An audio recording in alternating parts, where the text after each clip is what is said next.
कभी किसी माँ की ममता छूटती है, कभी किसी पत्नी की सिंदूर की डोरी और कभी किसी बच्चे की किलकारियां।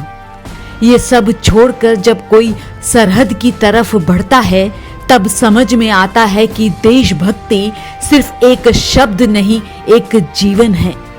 आज हम आपको एक ऐसी ही जवान की कहानी बताने जा रहे हैं जिसने अपने फर्ज को, अपने देश को अपनी नई नई शादी से भी ऊपर रखा।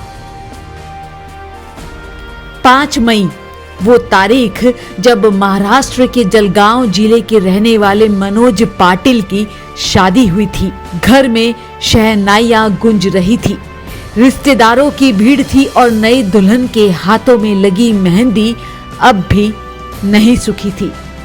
लेकिन सिर्फ 2 दिन बाद 7 मई को सेना से आदेश आया, मनोज देश को तेरी जरूरत है।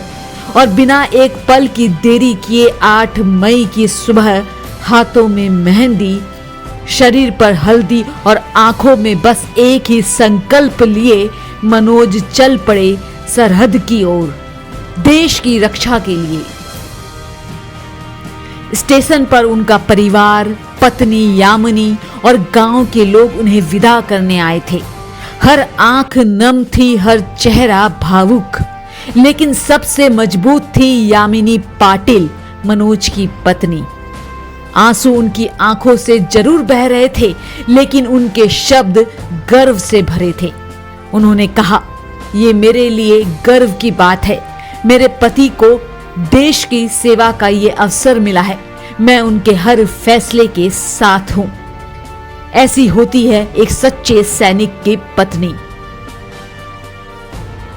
सरकार ने ऑपरेशन सिंदूर के तहत सभी सैनिकों की छुट्टियां रद्द कर दी हैं और मनोज उन चंद बहादुरों में से हैं जो नई शादी के दूसरे ही दिन देश के लिए रवाना हो गए।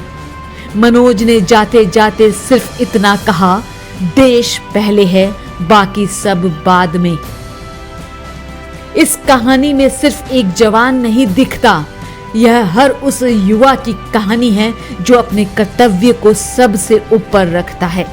यह हमें सिखाती है कि असली वीरता हथियार उठाने में नहीं, फर्ज निभाने में होती है। अगर आपको ये कहानी दिल को छू गई हो तो इसे जरूर शेयर करें ताकि हर देशवासी समझ सके क्यों हर सैनिक सिर्फ अपनी नहीं, पूरे देश की जिम्मेदारी उठाता है।